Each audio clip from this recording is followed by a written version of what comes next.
In this lecture, I want to begin looking at the issue of biblical genres. What is a genre? A genre is a distinctive type of literature or kind of writing.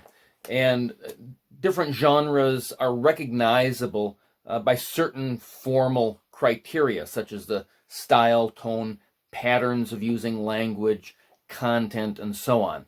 Now, the Bible contains multiple different genres. There are histories, there's poetry, there's proverbs, there's prophecy, narratives, epistles or letters. There's wisdom literature, genealogies, and apocalyptic, which is a particular kind of prophecy. And the different books of the Bible indicate essentially the following genres. Genesis through Esther and the book of Acts are historical narratives. Psalms and Song of Solomon are poetry. Job, Proverbs, and Ecclesiastes are poetic wisdom literature. Isaiah through Malachi are prophecy. The Gospels are biographical narratives. Romans through Jude are epistles, and Revelation is mixed genre. It's epistle, prophecy, and apocalyptic all rolled into one. Now, even though a particular book may be predominantly one genre, most books have a number of subgenres within them. Things like miracle stories, speeches, conversations, parables, law codes, genealogies, virtue and vice lists, allegories, and things like that. Now, genre is important because it raises certain expectations. So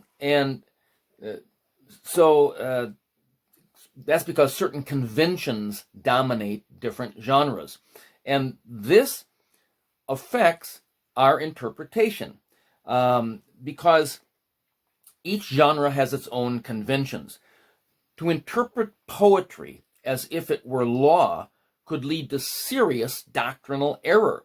And the biblical writers frequently use figures of speech and different forms, so we need to be aware of these things when we're reading any particular book of the Bible. And so what I want to do is begin looking at the characteristics of the major biblical genres. And so let's begin with looking at narratives. Many of the books of the Old Testament, Genesis through Esther and Acts, are historical narratives, and the Gospels are essentially biographical narratives. Now, a narrative is a story, an account of people and events moving over time and space. A narrative has a beginning and an end.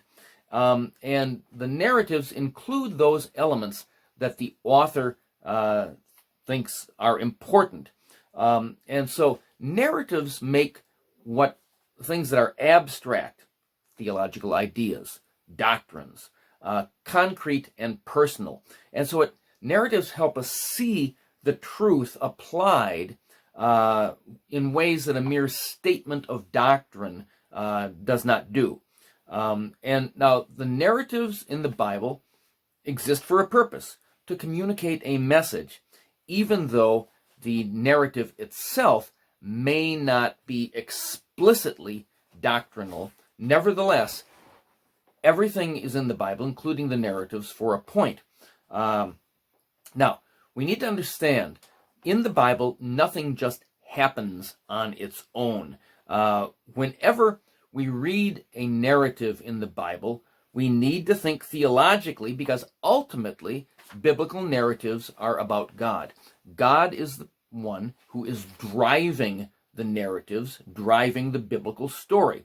And so we mentioned that the Bible was written to particular people in particular times, places, and cultures. And therefore, the Bible consistently presents historical truths as intrinsically bound up with true historical events. And so it's the narratives that help flesh out the biblical doctrines and commands.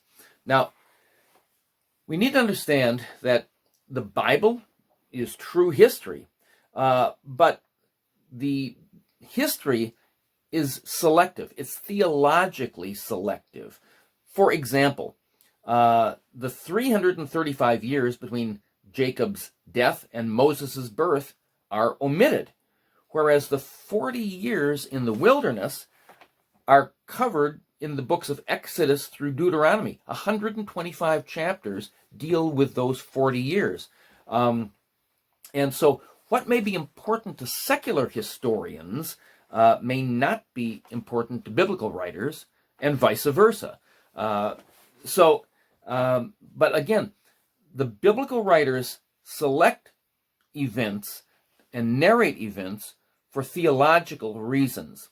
Now, the main forms of biblical narratives are reports, which are brief records of events; speech stories, a report about what somebody said in an historical setting; dramas, and dramas typically involve, these are the longest events or narratives in the Bible. They typically involve different characters, a temporal, spatial, and social setting. They typically involve some kind of conflict with a crisis and a climax and a resolution.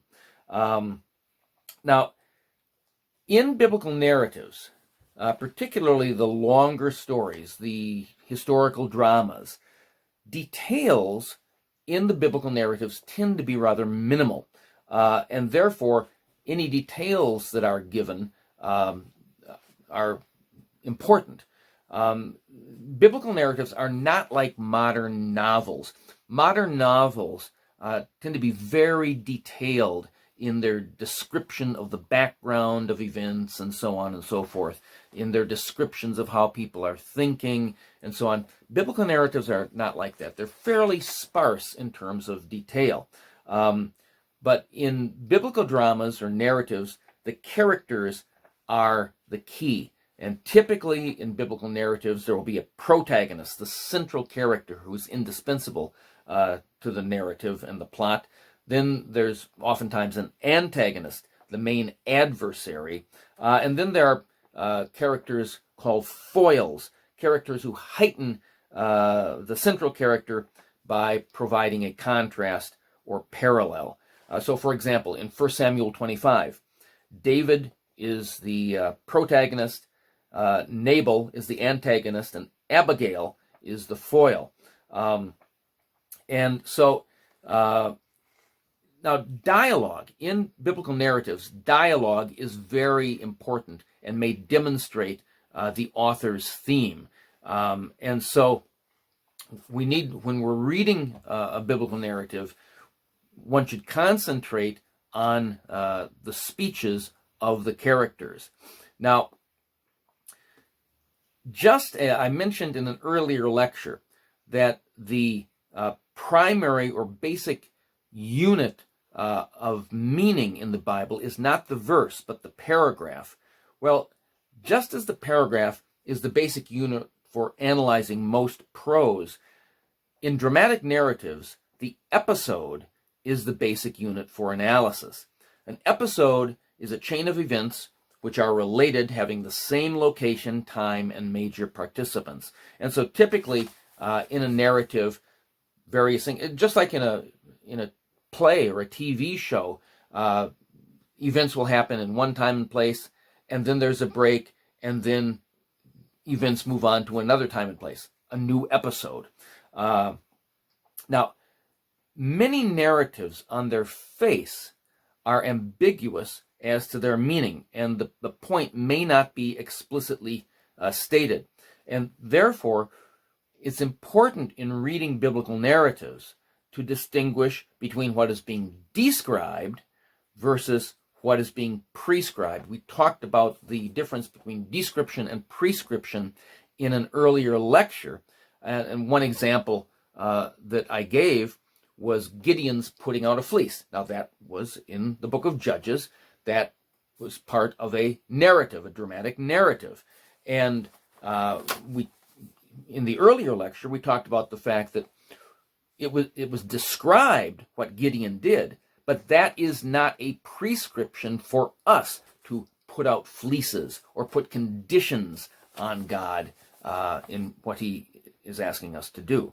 Now, in some narratives, the author or narrator himself makes explanatory remarks. And when the narrator of a story explains things, he is always reliable. And that is an important pointer to the main purpose of the narrative. I think it's important in understanding the Bible. We need to be careful. Yes, as I say, narratives do make theological points. They are in the Bible for a reason. But we need to put the narrative side by side with any didactic teaching that relates to the same event or the same kind of proposition to draw our doctrine both from didactic teaching and from the narrative examples. And we looked at that, for example, in the issue in an earlier lecture when we talked about the sin of Sodom.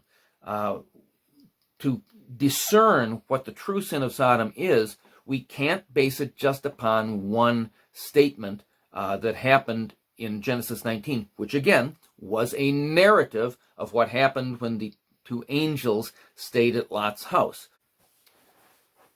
Rather, as we discussed in that lecture, to discern the true sin of Sodom, we had to take a look at what happened in the event in Genesis 19, but put that together with the multiple other statements in both the Old and New Testament that dealt with the sin of Sodom and Gomorrah. And it's by looking at all of those things that we can come to the true understanding of what the sin of Sodom was. Now, I'd like to move on to look briefly at another genre, namely poetry. Now, poetry occurs throughout the Bible. The main books of poetry are Psalms and the Song of Solomon, but also in the wisdom literature, particularly Proverbs. Proverbs is wisdom literature in poetic form. Now, the primary essence of poetry is the primacy of the image. Poetry, again, looks to image, the imagination, and experience to help the reader to see and feel God's truths in our mind's eye in ways that, again, simple didactic teaching may not convey. Poetry is characterized by the use of figurative language, and therefore, it talks about in various places the trees clapping their hands, things like that. We know, we don't take that literally, but it's conveying an image of certain truths. Now, a poem like, and the Psalms are obviously poetry, but a poem, like a paragraph, is limited in meaning. It revolves around a central integrated theme. Now, I mentioned that just as the paragraph is the basic unit of meaning for most prose, and the episode is the basic unit for meaning and analysis in narratives, in poetry, the basic unit for analysis is the strophe. Now, a strophe is a grouping of lines that form a unit within a poem. For example, in Psalm 1, it consists of 3 strophes. Verses 1 through 3 are talking about the righteous person. Then verses 4 and 5 are talking about the wicked, And verse 6, the third strophe, basically is comparing, contrasting, and concluding. So 3 strophes. Now, a primary indicator of Hebrew poetry is called parallelism. Parallelism typically takes 2 lines or 2 clauses called a bicolon, sometimes 3 lines or 3 clauses called a tricolon, and the first or the second line can either repeat the first line, can modify it, or can illustrate it, or sometimes can contrast with it. So, for example, in Psalm 18, verse 2, the first line or a clause, "The Lord is my rock and my fortress and my deliverer, my God, my rock in whom I take my refuge."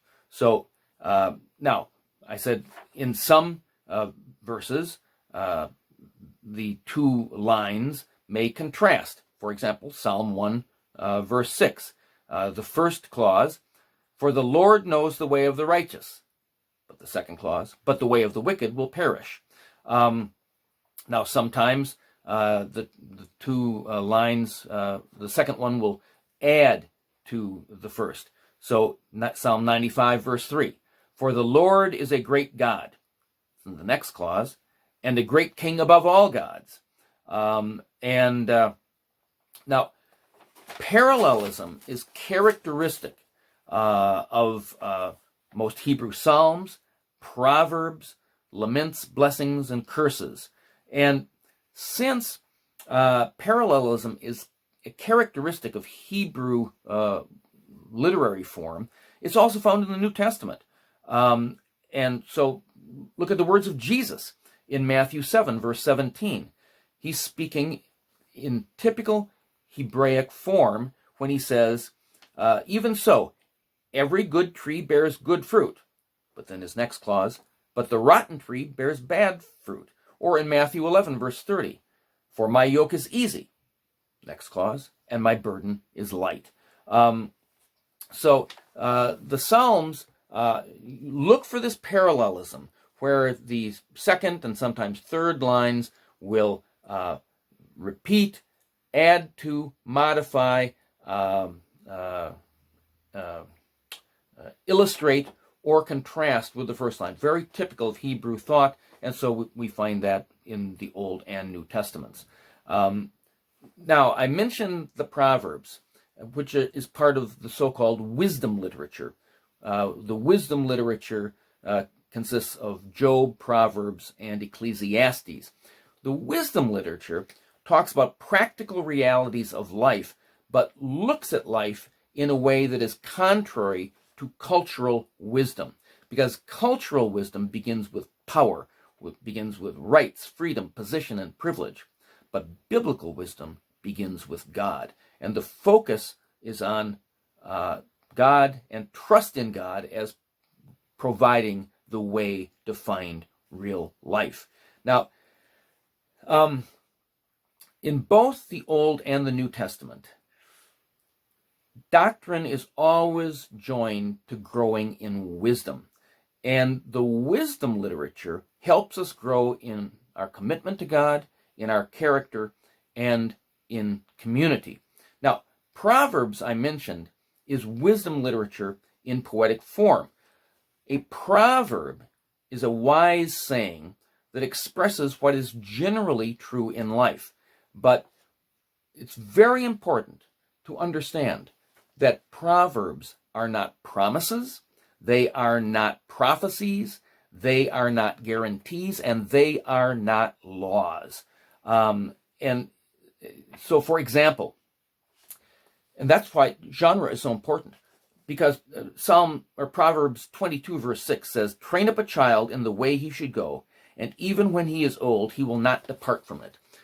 Now, that is not a guarantee. That is not a law. Many Christians, we train up our children well, and they may leave the faith, and Proverbs 22 verse 6 is not guaranteeing that they will ever come back. Because to say that, to say, don't worry, your child will come back in the end, is not taking into account genre. That proverb is a general statement about what is often true in life, but it is not a law, it is not a promise, it is not a prophecy, and it is not a guarantee. And so some children who are trained up as well as we can train them, they may leave the faith and never come back. And so, again, that's why understanding genre is so important. And if you don't understand genre and you're preaching or teaching on something like Proverbs 22, verse 6, and yes, you want to give the parents hope, but remember, it's simply a proverb. It's often true. We should train up our child in the way he should go. And that, if we do that, that will be the best insurance we can get that the child will remain faithful. But it's no guarantee. And so, yes, we can give hope to parents when they see their child going bad. But the genre of Proverbs is that it is not a promise, a prophecy, a law, or a guarantee. We need to keep that in our minds if we are going to teach the Bible truly. Now, I want to look at a couple of other genres that are very important in the Bible, and look at parables and allegory. Now, a parable or an allegory is like an extended metaphor or simile. Now, Jesus, as we know, taught in parables a lot. And his parables, he used them to illustrate the kingdom of God and to elicit a response from his listeners. Now, the basic principle in interpreting parables is one main point per main character. So, for example, take a look at his parable of the prodigal son in Luke 15. Now, if we go back to Luke 15, verses 1 and 2, it tells us that there were basically two groups of people he was speaking to at that time, what are called tax collectors and sinners, essentially irreligious Jews, and scribes and Pharisees, the religious Jews. Now, in the parable of the prodigal son, actually that parable is really misnamed because there are two sons, but every main character typically represents someone. It's a parable, so it's talking about spiritual truths by telling a story. And in the parable of the prodigal son, the father clearly represents God. Now, the older son, the one who stayed at home, represents, in the immediate context that Jesus was speaking of, he represents the scribes and Pharisees, or more generally, you might say, he represents religious people. Now, the younger son, who demanded his inheritance and then went off to a foreign land and squandered the money in loose living with prostitutes and whatever, he represents, in Jesus' immediate context, the tax collectors and sinners, or more generally, as it speaks to us, to irreligious people. Now, when people are preaching that parable, usually the focus is on the younger son. And typically the point of many sermons on the parable of the prodigal son is that there's no sin too great, that the father is gracious and so on, and that we can be accepted by Christ no matter what we have done. But the fact is, the parable is far deeper and richer because each of the main characters represents someone.